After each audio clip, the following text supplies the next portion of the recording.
de voltar.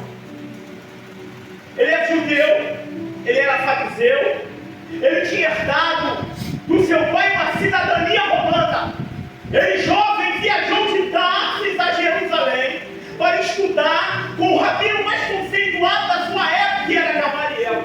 Pastor Adilson, quem é Gamaliel? Gamaliel, ele é simplesmente neto de Hilel, o fundador da escola farisaica. Era um homem conceituado em sua época. Esse homem, ele vai ensinar Paulo tudo o que ele poderia passar com conhecimento. Saulo, ele fazia parte, ele era um jurista, fazia parte de uma das 71 cadeiras do Sinédrio.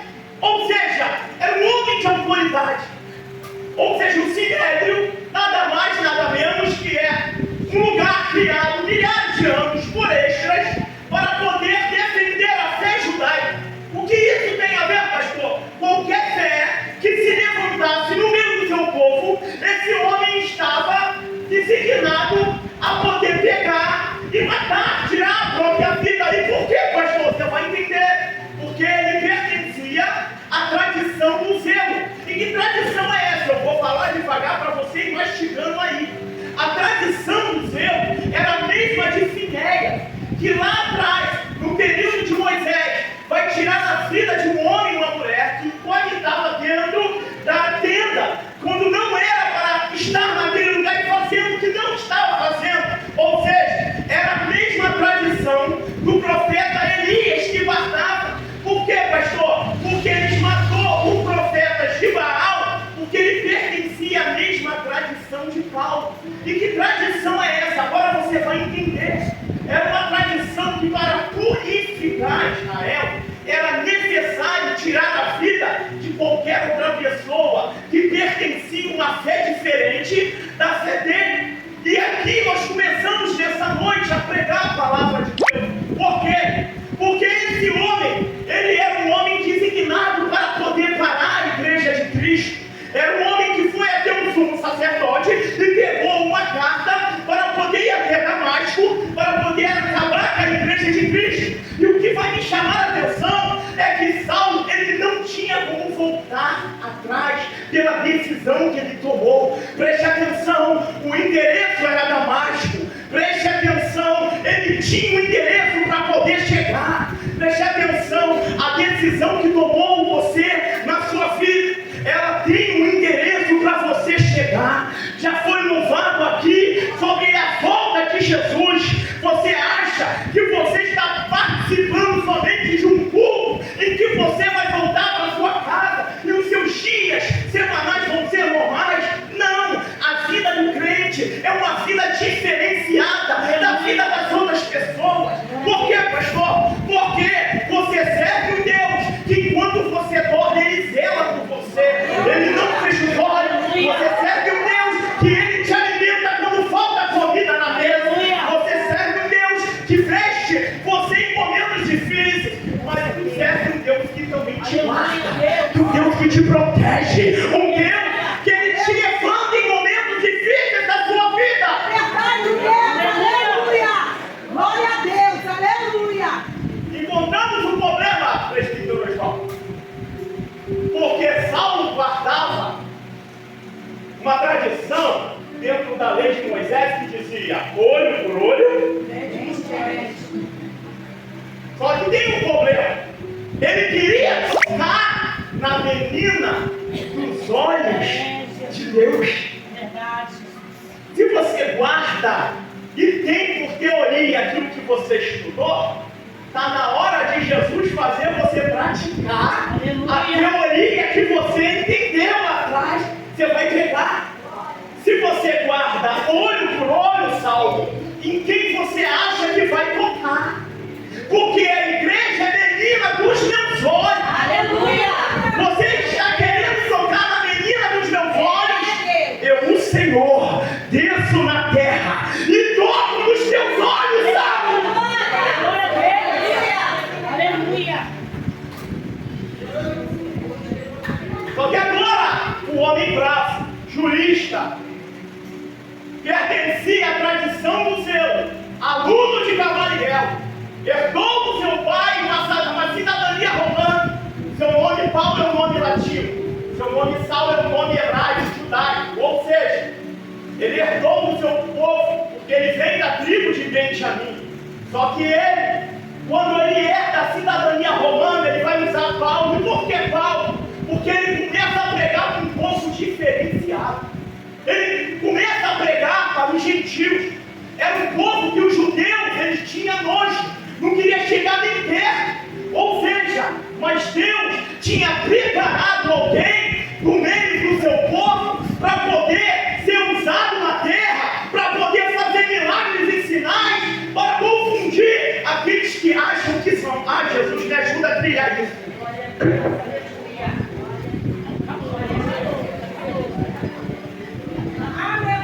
Vem comigo. Ele está preparado para acabar com a igreja. Alguém lá de cima vai olhar e vai olhar para a terra e sabia que quem estava na terra não ia se levantar para defender a igreja. Ai, Jesus, preste atenção que Deus fala contigo nessa noite. O que tem de pessoas se levantando para falar mal de você quando você não está na presença de outras pessoas. Mas o maior problema não é quem fala mal de você. O problema é quem empresta o ouvido para poder ouvir e guarda para si e acaba concordando. Você vai entender. Entenda. Saulo, ele só pode ser parado por Cristo. Saulo, no meio do deserto de Damasco, ele começa a ver uma luz reluzente. A Bíblia vai chamar de resplandecente, estrela do amanhã. Só que o povo vai ver a condição de Saulo, mas não vai entender o que estava acontecendo. Não vai entender o que estava acontecendo na vida dele. Sabe que eu aprendo com o Espírito nessa noite? Porque tem de pessoas que olham para você e não entendem a lágrima rolando do lado dos seus olhos. O que tem de gente, pastora, que olha para você e diz: mais uma noite, um domingo, vai para a igreja. Que tem de gente que olha para você, parece que nada, e vai morrer na praia de novo. Mas alguém lá do céu olha para a terra nessa noite e diz assim: podem até julgar, podem até apontar, mas eu sou o Senhor, que pego e sou especialista naqueles que ninguém dá nada. Aleluia. Muito obrigado. Aleluia, Deus. Ele vai para o mesmo endereço, que aqui você vai entender o tempo. Quando não se pode voltar atrás. Ele recebe a luz que queima a sua vista. O endereço é mesmo Damasco, só se chamava direito. O pupilo de Gamaliel, o aluno cheio de intelecto, agora tem que se dobrar diante da glória do Eterno. Sabe o que eu aprendo aqui? Que a sabedoria humana, ela tem um limite. A sabedoria humana, ela tem um local marcado para ela ir até esse local e dali ela não flui mais. E por quê? Porque a Bíblia diz que Cristo, através da vida dos seus servos, Ele é a real sabedoria da igreja.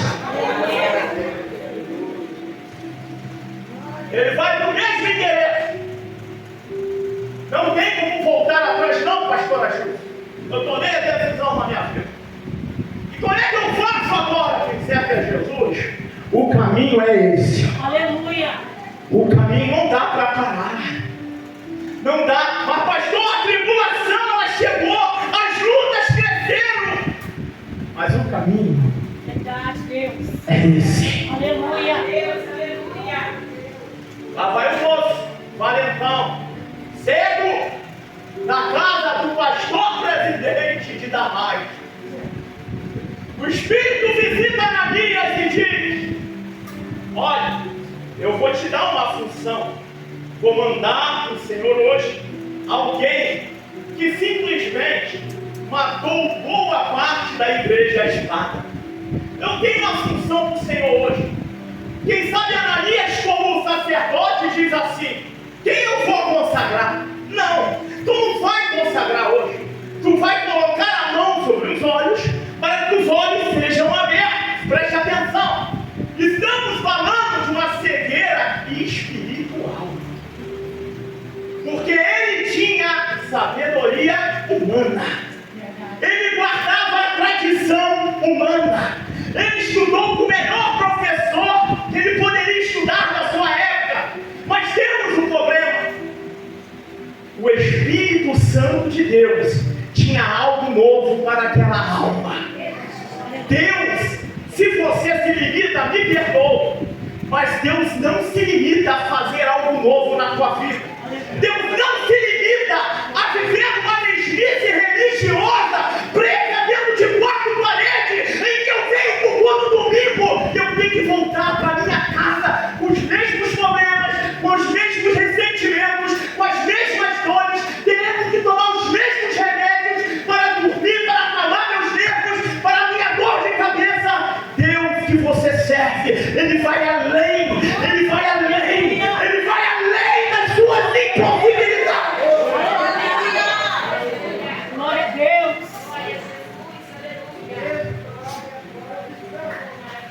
Ao profeta, o sacerdote está assustado.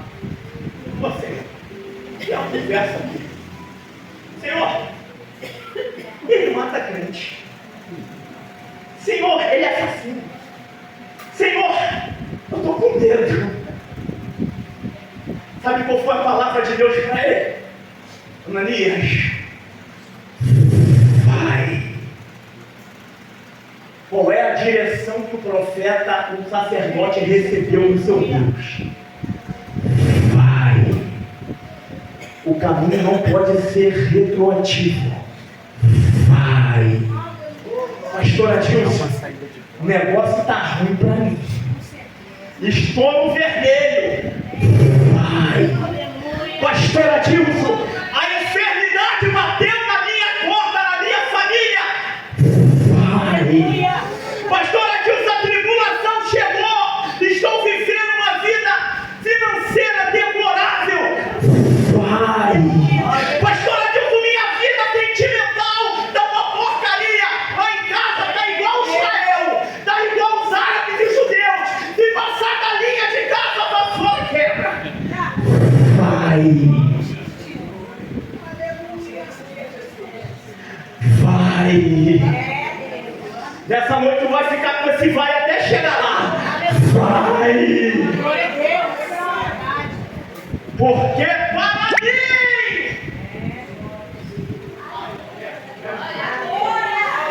Porque para mim. Com todo respeito, não é o teu vizinho da direita. Ele diz, é para mim.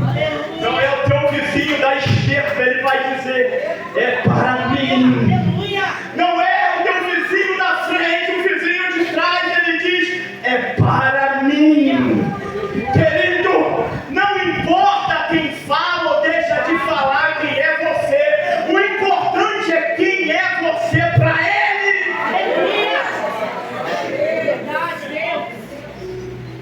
Para mim, Ananias, para ti é o quê? Assassino. Para ti quem é? É o homem atribulado. Está te denigrindo. Está tentando colocar você para baixo com uma palavra negativa. O que importa é para mim.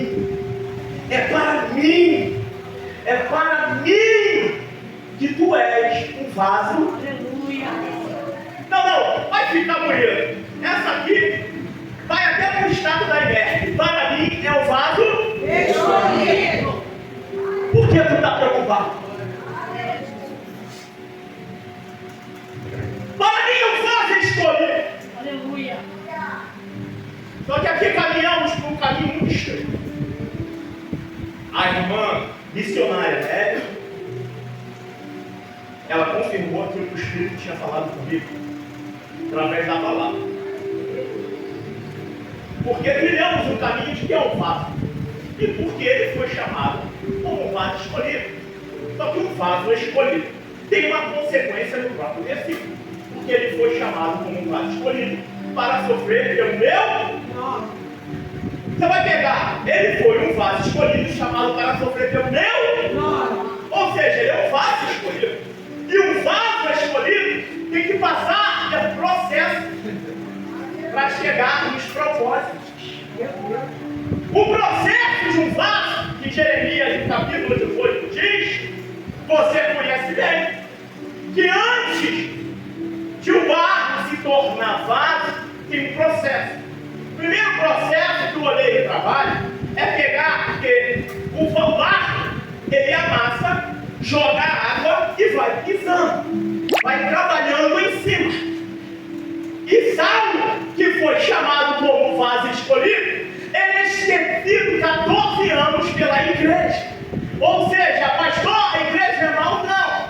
Eu creio que o nosso Deus é um Deus que deu amnésia na cabeça daqueles homens. Porque é inacreditável um homem com conhecimento daquele ser esquecido pela igreja. Só me leva a dois caminhos. Ou a igreja não queria ver aquele homem brilhando, pregando a palavra, ou a igreja queria simplesmente deixar o Espírito trabalhar na vida dele para que ele pregasse o Evangelho. Vem comigo. O processo de lavagem, de tirar as pedrinhas e jogar na roda, a perna vai rodar.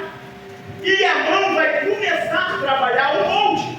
Sendo que no molde, quando chega um determinado ponto, se o vaso trinca, ele tem que voltar pelo mesmo processo. Porque para entrar dentro da fornalha, era necessário primeiro ele ser trabalhado. Você vai pegar. Você está entendendo por que o caminho do processo é mais trabalhoso que o caminho da onde você vai chegar? O caminho do processo, ele é muito mais trabalhoso. Porque depois de um vaso montado, ele vai para a fornalha. E aí a Babilônia começou a vir aqui no meu cérebro e me mostrar que Misael, Azarias e Ananias, Sadraque, Mesaque e Abednego, eles foram levados dentro de um local em que Nabucodonosor vai usar como material de punição para quem não adorasse a sua estátua. Só que a fornalha nunca foi um material para punir. A fornalha era um material para secagem de vaso de barro. Quando Misael, Azarias e Ananias é jogado na fornalha, Nabucodonosor estava dizendo aí, Senhor, eu não te conheço, mas hoje eu vou ser um instrumento na tua mão. Eu vou jogar esses homens na fornalha, porque o vaso pode estar até montado, mas ainda não está pronto. Ai, ai, ai, Jesus, Pedro vai dizer na ceia, 3 vezes, você me negará. Que isso quer dizer? O vaso só vai estar pronto depois que passa pela fornalha. Aí os meninos são jogados.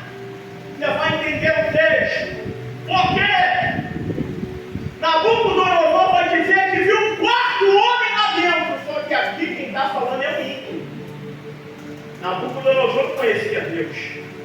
E eu vejo que antes dos meninos caírem, o Deus da fornalha já estava esperando. Antes deles chegarem, Deus da fornalha já estava preparando para poder secar o vaso de barro.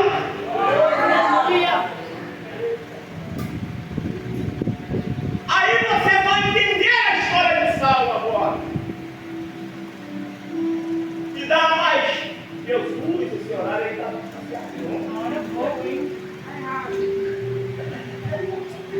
segura o ponteiro, meu irmão. Vamos lá, gente. Aquele homem foi 14 anos fazendo guerra.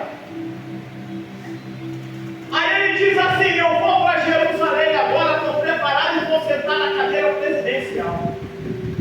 Quando ele chega em Jerusalém, os discípulos falam assim, aqui não. Os apóstolos, aqui não. O próprio Deus, sai daí.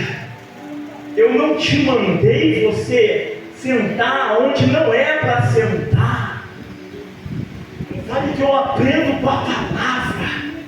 Quando eu não fui designado para meter a mão aonde eu não fui chamado, eu arrumo um problema com Deus da obra. Ai, ai, ai. Vou clarear aqui para você entender. Vamos desenhar. Está salvo aqui, no meio da tribulação. Agora ele sai de Jerusalém. Se é um crente no dia de hoje vai querer fazer, não volto mais. Eu entrego a carteirinha ao pastor. Não quero saber de igreja porque não me deram aquilo que era para que eu fizesse. Você vai entender. 14 anos esquecido. Aí Deus fala assim: aí Barnabé, tem uma missão para tu, rapaz. Moço rico da igreja. Pensa um homem próspero, Barnabé. Fala assim: vai lá e busca aquele moço que está 14 anos costurando tenda. Porque eu separei vocês dois para minha obra. Repare que quando Saulo se converte, temos um problema. Ele não é lançado na obra. Deus teve que segurar para que o Espírito Santo moldasse o vaso para poder lançar na obra. Você diz: pastor, já tem muito tempo e eu ainda não fui lançado. Espera um pouquinho, porque o processo da fornalha está acabando.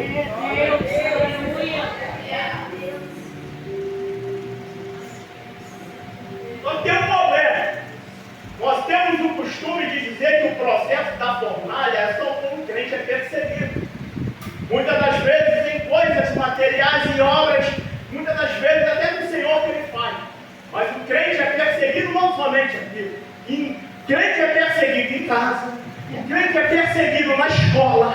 O crente é perseguido no trabalho. O crente é perseguido na rua. O crente é perseguido pela vizinhança. Mas a perseguição, entenda bem, ela tem que gerar em você um desejo de ser um ser humano melhor. Você vai entender. Agora o moço, que era hiper inteligente, falava 3 idiomas, jurista, agora está na mão do Espírito. Senhor, lança ele na Ásia. Ele vai fundar 36 congregações. Tem noção do que é isso? 36 congregações, 200 obreiros ao comando dele. Ele olha para Corinto, pastora da Ica, e diz assim: essa igreja tem uns 9 dons. No culto de domingo, um manifestava no poder da glória, o outro falava língua estranha, o outro interpretava, o outro entregava a revelação e o outro pregava a palavra. Mas a vida deles era de qualquer maneira. A igreja de Éfeso era uma igreja que tinha um corpo mais qualificado. Fundador Paulo, pastor Timóteo, pregador Apolo, apóstolo João Conselheiro. Mas Jesus disse no capítulo 2 de Apocalipse: voltai ao primeiro amor. Então não é essa a igreja minha. Paulo sai da Ásia, vai para a Europa. 5 minutos, me perdoe, pastor. 5 minutos. Eu lhe puxo a orelha ali. Paulo vai para a Europa, ele diz assim: atravessai para Macedônia. Aí Paulo diz assim: Macedônia? Tem nem sinagoga, tem o que eu vou fazer na Macedônia? O Senhor falou só através. Primeiro culto de oração na margem do rio Polídia. Primeiro culto de libertação com a escrava no meio da rua. Primeiro culto na prisão, quando ele foi espancado, desnudo e jogado no cárcere interior. Os 3 cultos que começou dentro da Macedônia, com a classe alta convertida a Lídia, com a classe média convertida o carcereiro e com a classe baixa convertida a escrava, foi eles que deram fruto. 3 crentes. E por que a gente não tem desejo de adorar quando esses bancos não estão cheios? É verdade. Então fecha a porta. Está salvo. Está na Europa. Ele vai para Tessalônica. Quando ele chega em Tessalônica, irmãos do mar, olha o mistério. Jesus, isso é sinal, hein? Jesus parece telefone, Jesus. Parece telefone. Isso é um sinal. É um sinal que já deu para olhar. Preste atenção, fecha aqui. Na Macedônia, ele vai para Tessalônica. Em Tessalônica tinha um porto e tinha uma via que ligava o Oriente ao Ocidente. E o que acontecia aqui? Toda pessoa que era evangelizada e falava do amor de Cristo, que se convertia, o evangelho atravessava as nações. E Paulo vai atravessar para essa via equinótica para poder pregar a palavra. Aí ele olha para a vida dele, arrebentado. No passado, alguém que era jurista, com intelecto, um QI acima da média, agora se submetendo a um espírito que só guiava ele, que ele não via, mas dizia, vai, mete a mão, e acontecia. E quando ele chega em Éfeso, eu fecho aqui agora, é sério mesmo, eu fecho aqui.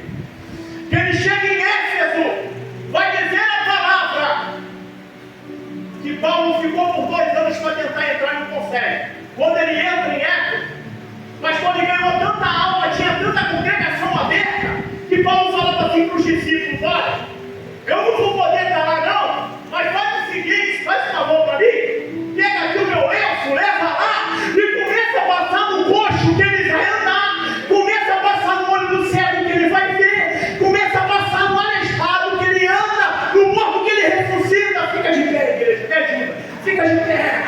Ou seja, Aleluia. os milagres e sinais de Saulo, que Deus vai usar ele, foi para despertar o povo, e a sua fé estava balançada. Feche os seus olhos. Se é você que chegou assim nessa noite aqui, eu sei que tem dia que nós estamos mais atribulados que a tribulação. Eu sei que tem dia que tu acorda dizendo, Jesus, irmão, se tu pudesse, você dá do teu jeito. Metia a mão onde não era para meter, colocava o pé onde não era para colocar. Mas uma coisa aprendemos: quando se submetemos à glória, o caminho não é mais de volta, é só de ida. Feche os seus olhos. Deus, quantos Saulos tem no nosso meio hoje? Quantos homens, quantas mulheres que aqui chegaram no meio da tribulação, no meio da luta, no meio da guerra. Senhor, olha quanta armadura desgastada, olha quantas pessoas desanimadas. Senhor, o culto virou conveniência para muitos de nós. Voltar para casa para o mesmo problema tem desanimado. Senhor, olha quantas pessoas já estão pensando no que vão fazer amanhã. Os seus corpos estão até aqui, mas a sua mente está voando. Mas, Senhor, nessa noite, pela tua infinita graça e misericórdia, Senhor, faça na vida desse pequenino a fé algo sobrenatural. Porque a dor de cabeça, Senhor, o profeta dá jeito. Senhor, problema, Senhor, no corpo, Senhor, dá jeito, mas existe problema na nossa vida que não tem caminho de volta. Senhor, nessa noite, se não tiver, Senhor, um caminho novo, encoraja esse crente,